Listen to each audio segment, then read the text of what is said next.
बच्चों, आज हम एक पंछी के बारे में जानकारी लेने वाले हैं और उस पंछी का नाम है हुदहुद।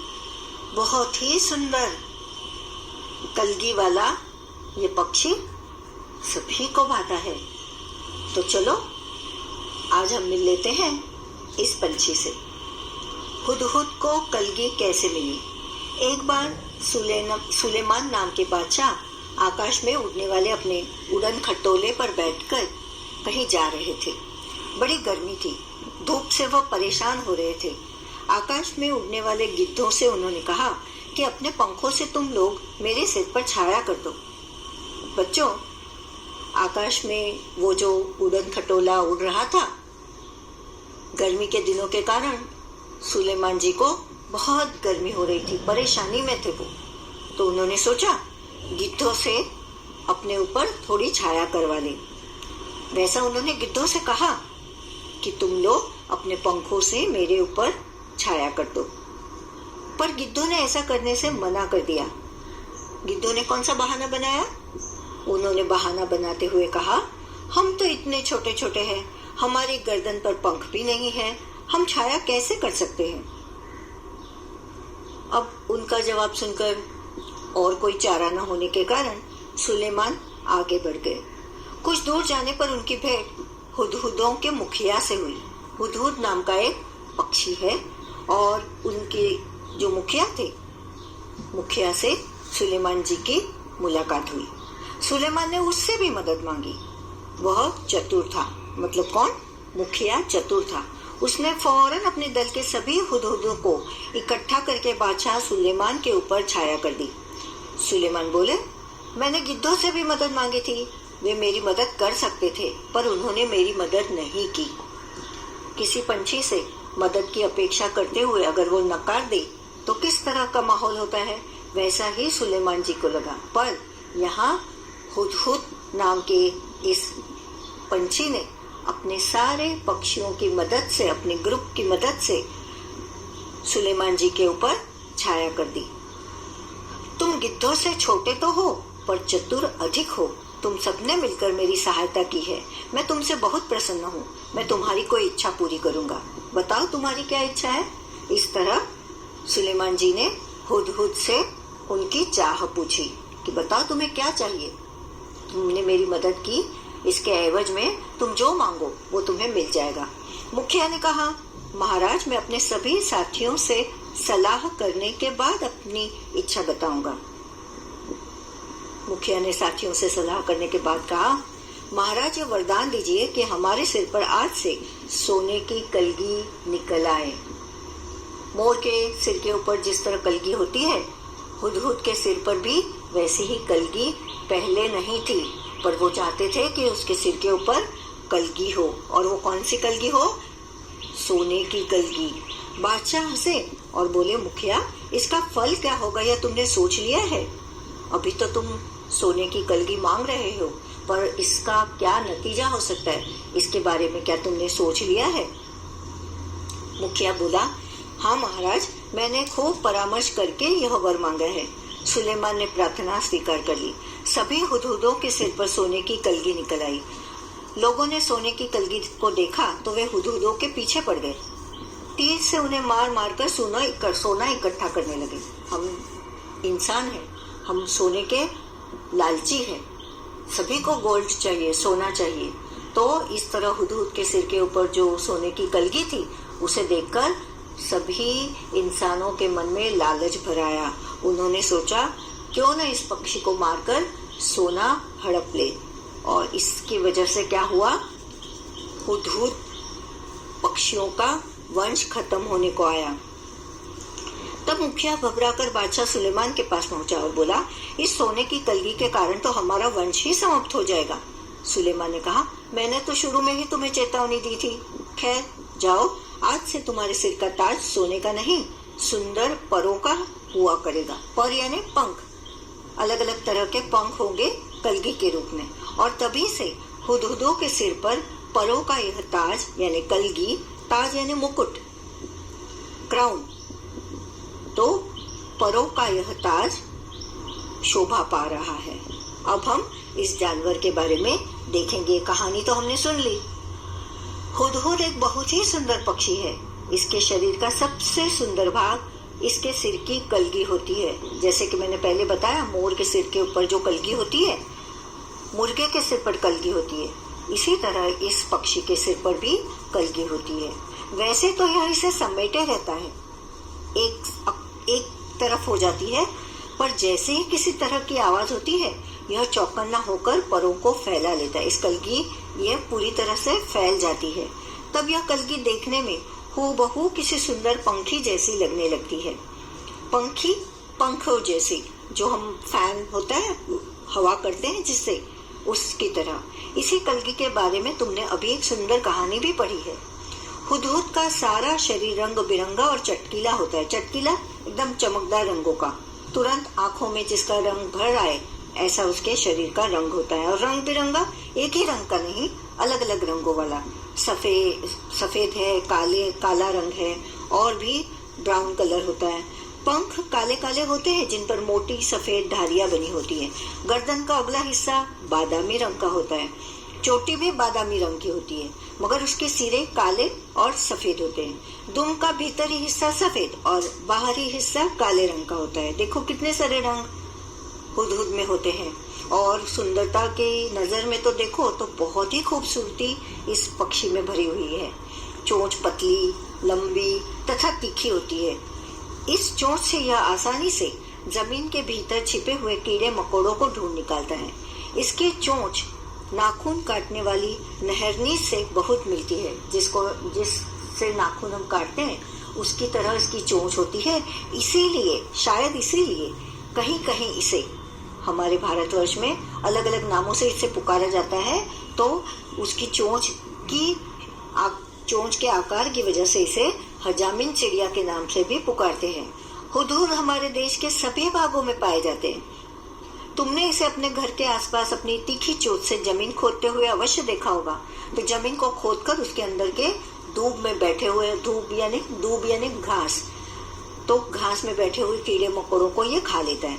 बोलते समय यह 3 बार हुप हुप हुप सा कुछ कहता है, इसीलिए इसे अंग्रेजी में हुप ऊ कहा जाता है। हिंदी में इसे हुदहुद कहते हैं। दूब में कीड़ा ढूंढने के कारण हमारे देश में कहीं कहीं इसे पदुबया भी कहते हैं। और सुंदर कलगी की वजह से कुछ देशों में लोग इसे शाह सुलेमान कहकर पुकारते हैं, क्योंकि उसके सिर पर बहुत ही सुंदर कलगी होती है, मानो राजा के सिर का मुकुट हो। मादा हुदहुद 3 से 10 तक अंडे देती है। जब तक बच्चे अंडे से बाहर नहीं निकल जाते वह अंडों पर बैठी रहती है, हटती नहीं। सभी पक्षियों को अपने बच्चे, अपनी संतानें बहुत प्रिय होती है। तो ये जो मादा पक्षी है हुदहुद पक्षी, वह भी अपने अंडों के ऊपर बैठकर उसे गर्मी देती है। नर वही भोजन लाकर उसे खिला जाता है, पर दोनों में से कोई भी घोंसले की सफाई नहीं करता। संसार के विख्यात पक्षियों में प्रसिद्ध फेमस एक है यह हुदहुद। यह अपनी सुंदरता के लिए तो मशहूर है, पर इसे पालतू नहीं बनाया जा सकता और न ही इसकी बोली मीठी है। बोली में मिठास नहीं होती इसकी, न ही इसकी बोली में मिठास है, इसीलिए इसको पालतू नहीं बनाया जा सकता। लोग इसे अपने यहाँ पालते नहीं हैं और लोगों को पसंद तो है। बहुत ही सुंदर चिड़िया है, पूरे भारतवर्ष में अलग अलग जगह पर पाई जाती है और ऐसी ये चिड़िया आपको भी देखते ही जरूर पसंद आएगी। धन्यवाद। तुम्हारी समझ हुदहुद को कहीं हजामिन चिड़िया और कहीं पदुबया के नाम से पुकारते हैं। क्यों?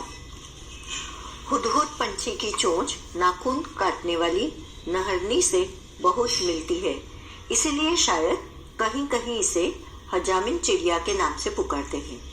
यह चिड़िया अपनी तीखी चोंच से जमीन से धूप में से कीड़ा ढूंढने के कारण इसे हमारे देश में कहीं कहीं पदुबया भी कहते हैं।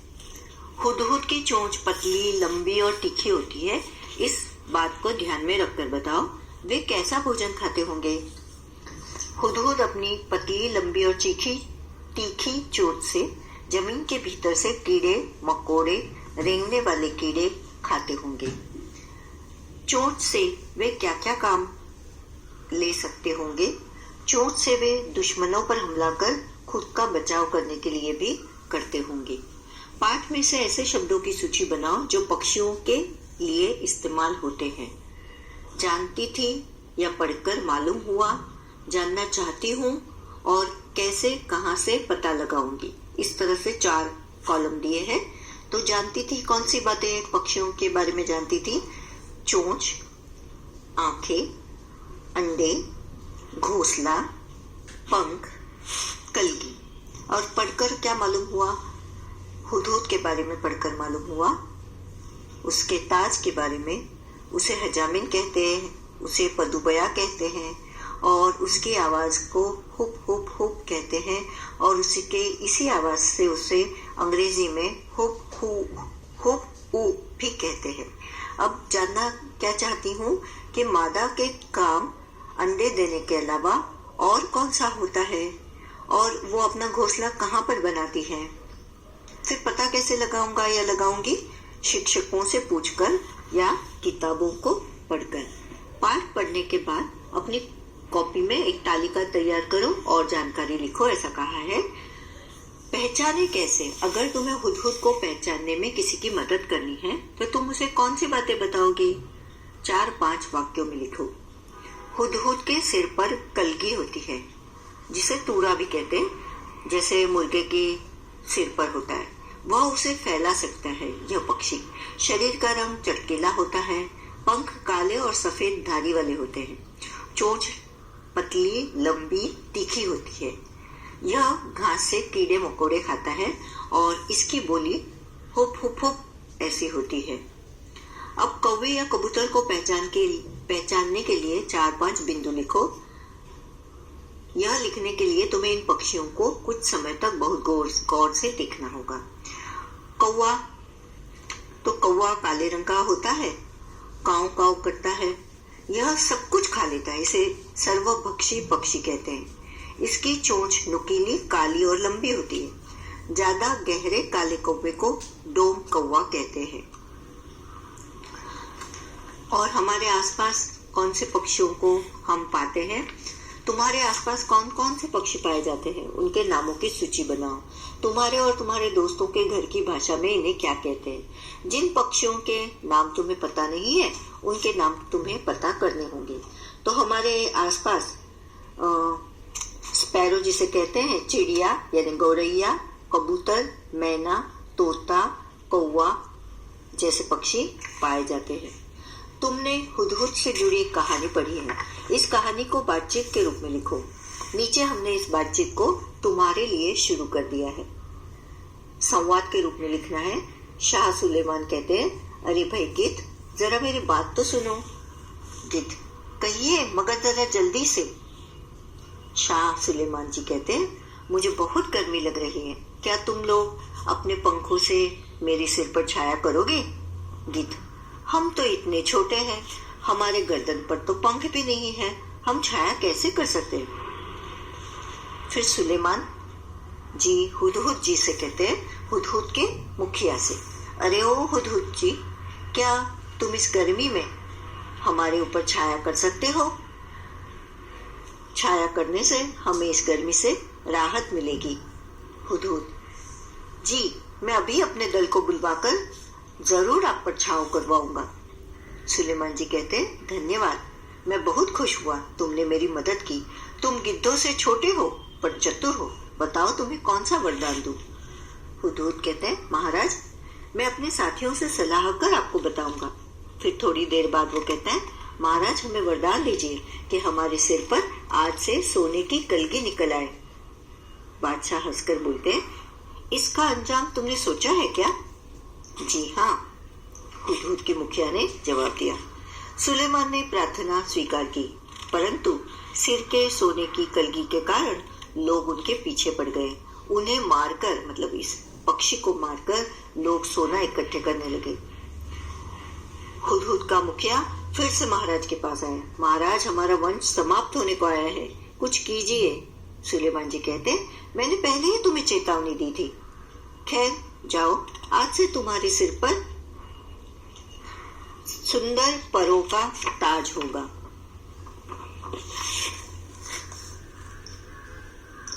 हुदहुद का सारा शरीर रंग बिरंगा और चटकीला होता है। हुदहुद का रंग चटकीला बताया गया है। रंग कैसे है यह बताने के लिए कुछ शब्दों का इस्तेमाल किया जा सकता है, जैसे फीके रंग, चटकीले रंग आदि। बताओ कि ऐसे रंग किन किन चीजों के होते हैं। अब पहला बताया है गहरा, तो समझो गहरा काला तो कौवा छतरी का होता है और बालों का होता है। फीका हरा बोतल का होता है। भड़कीला लाल खून का होता है, साड़ी का, चुंदरी का भड़कीला लाल रंग होता है। सुनहरा पीला गहने, कंगन, हार इत्यादि चीजों का रंग होता है। यूनी ने आसमानी रंग की कमीज पहनी है। आसमानी रंग का नाम कैसे बना होगा? सोचो। ऐसे ही कुछ और रंगों के नाम लिखो जो किसी चीज के नाम पर पड़े हैं।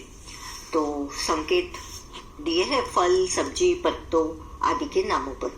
तो आसमान से आसमानी रंग, बैंगन से बैंगनी रंग, नारंगी, नारंगी जो हम खाते हैं संतरा उसे नारंगी भी कहते हैं, उसका रंग वैसा ही होता है। गुलाब से गुलाबी और जामुन से जामुनी। शाह की भेंट हुदहुदों के मुखिया से हुई। मुझे मेरी बहन ने एक बहुत सुंदर भेंट दी। शब्द एक, अर्थ अनेक। ऊपर वाले वाक्य में भेंट का मतलब मुलाकात से है और नीचे वाले वाक्य में उपहार से। तुम भी कोई ऐसे 4 शब्द सोचो जिनके 2 मतलब निकलते हो और उनका वाक्यों में प्रयोग करो। पहला शब्द है पत्र। माँ का पत्र पढ़कर मुझे खुशी हुई। और पत्र पत्ते को कहा जाता है। बिल्व पत्र शंकर जी को चढ़ाया जाता है। पर यानी पंख और पर यानी लेकिन। कोरैया के पर नाजुक होते हैं। मैंने बहुत कहा पर मीना नहीं मानी। जल, आग में झोपड़ी जल गई और जल यानी पानी। जल है तो कल है। फल में कई तरह के विटामिन्स होते हैं और फल मेहनत का फल अच्छा होता है। हुदहुद एक बहुत ही सुंदर पक्षी है। हुदहुद और पक्षी दोनों को ही हम संज्ञा कहते हैं। अब नीचे दी गई तालिका को आगे बढ़ाओ। जैसे उन्होंने लिखा है हुदहुद पक्षी है, भारत देश है, अनार फल है, गुलाब फूल है, गंगा नदी है। धन्यवाद।